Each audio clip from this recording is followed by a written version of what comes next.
ايضا من الداخل، فهذا لا يجب السكوت عليه، وعلى الشعب ان يعيد حساباته وان يراجع نفسه. لا زلت استاذ ثابت، انا لا زلت اثق بحكمه الزعيم علي عبد الله صالح، للامانه انا لا زلت اثق في حكمته. حكمة الزعيم يجب ان تتوقف اليوم عند هذا الحد، لانه كفايه صمت، كفايه صبر، كفايه مداراة. نحن بنداري اطفال ولا نداري قيادات للاسف الشديد. يعني طبعا استاذ ثابت الموضوع يحزنه فعلا عندما وانا في اتجاهي للقناه ارى ابناء حارتي شبابهم مسلحين مضطرين ندافع على حارتنا. يعني اليوم الشعب يقول هكذا، انا مضطر ادافع عن حارتي، مضطر اذا لم يتدخل الشعب، اذا لم يتدخل السياسيون، اذا لم توقف الامور، اذا لم يتدخل السيد عبد الملك الحوثي والعقلاء في انصار الله لايقاف هذه المهازل ومحاسبه تلكم الجماعات التي تقوم بالاعتداءات على الناس، فان الامور سيصل الى ما لا يحمد عقباه، والقادم سيكون اسوء للجميع وليس لانصار الله فقط.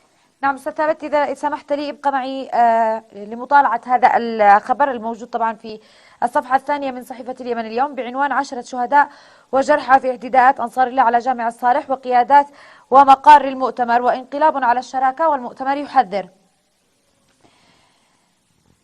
إذا بلغ ضحايا الهجومين 4 شهداء و10 جرحى من حراسة جامع الصالح ومنزل العميد طارق صالح دون معرفة الضحايا في صفوف المهاجمين. نص البيان.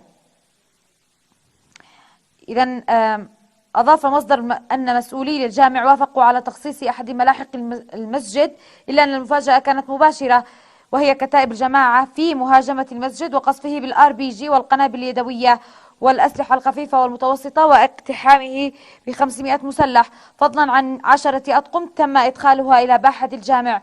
وبالتزامن أقدمت جماعة أنصار الله على فرض حصار على بيوت أقارب الزعيم علي عبد الله صالح وقيادات ومقار المؤتمر الشعبي العام وحلفائه، وسارعت بشن هجوم على منزل العميد طارق محمد عبد الله صالح في شارع الجزائر بعدد من الأطقم والعربات العسكرية، واندلعت اشتباكات مع حراسة المنزل. أنا أضيف طبعا على الخبر أستاذ ثابت بأنه أيضا تم الهجوم على منزل الفندم محمد أيضا عبد الله صالح، والذي يقع أيضا في نفس المنطقة وعلى مبعد من مقر أو منزل العميد طارق بمسافة تقريبا 10 أمتار إلى أقل. نعم أختي الكريمة، احنا إذن عقلية الزناد، وهي عنوان ومضة اليمن اليوم في إصدارها ليومنا هذا. هستيريا الاستحواذ المتوحش التي تنتهجها جماعة أنصار الله سحبت العاصمة يوم أمس إلى بوابة جهنم. إذن ينضم معي عبر الهاتف الأستاذ ثابت الحاشدي الصحفي وأيضا الناشط السياسي. حياك الله أستاذ ثابت. حياكم الله.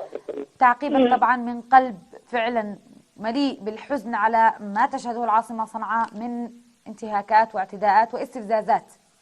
نعم، بسم الله الرحمن الرحيم. أختي الكريمة، أنا أضم صوتي إلى صوت الدكتور نجيب مطهر، لأنه لو كان هناك حساب لمن اعتدوا في 70 في 24 أغسطس أو في 25 أغسطس على منزل الفقيد والشهيد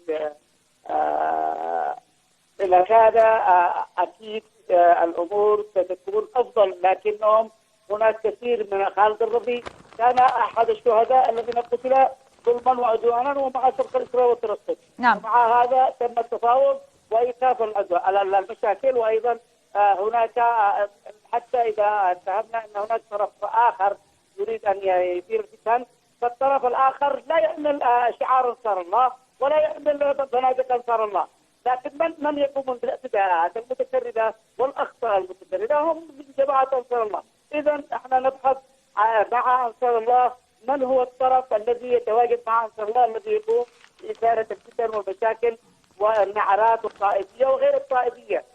مشاكل أنصار الله أو المتحوثين المنضمين إلى أنصار الله، لكن كما يقال أنه السيئة تعم أي أخطاء يرتكبها أي مسلح من أنصار الله فهي في حق أنصار الله معيبة، وعليهم أن يراجعوا حساباتهم، لأن البلد ليس محتاجا اليوم إلى مثل هذه المشاكل والنعرات الطائفية المخيفة، وليس بحاجة إلى قتال جديد داخل العاصمة صنعاء أو غيرها. ما هو التهديد الذي يمثله جامع الصالح طبعا أستاذ ثابت لجماعة أنصار الله أو من قاموا باقتحام الجامع يوم أمس؟ نعم، نحن قلنا تكرارا وتكرارا يا أنصار الله لابد أن تستفيدوا من آراء الناس، لابد تستفيدوا من انتقادات الناس لكي تصلحوا اموركم وكي لا يكون هناك خلل ما في مؤسسة الدولة. للاسف الغرور اعماهم. ليس الغرور اختي الكريمه، لكن نحن نقول انه اذا العاقل غير موجود فاكيد الاولاد سيخربوا كل شيء في المنزل، ولذلك لابد من عاقل. ونحن الى اليوم عام ونصف لم نجد عاقلا راجحا فاهما يستطيع ان يوقف اختلالات اصحابه ويوقف تمادي اصحابه في كل الاماكن. في محافظه اب كما ذكرت الدكتوره، ايضا انا كنت في اب قبل 3 ايام وحصل الموضوع وانا كنت متواجدا هناك ايضا. هذا الموضوع يجب ان لا يقف عند مستوى الاعتذار او غيره، يجب ان يحاسبوا تلكم الجماعه التي قامت باقتحام المحكمه والاعتداء على القضاء وعضو النيابه، وايضا اختطاف 4 مساجين عليهم تهم وجرائم ايضا. هذه يجب ان لا يسكت عليها، لكن طالما هو مؤتمر متراخي ومتساهل من البدايه في كل الجرائم وكل الاعتداءات التي تحصل في حق انصار المؤتمر وابناء المؤتمر وابناء الشعب ايضا. استاذ ثابت، انت ترى انه تراخي من المؤتمر ام حقنا للدماء؟ لا، كفايه تراخي كثيرا، كفايه اعتذارات، كفايه لا نقبل اي اعتذارات مطلقا طالما والامور تتكرر يوما بعد يوم. الاعتداءات تكررت منذ استلم السلطه والاعتداءات تكررت ايضا منذ دخلنا في الشراكه. صحيح.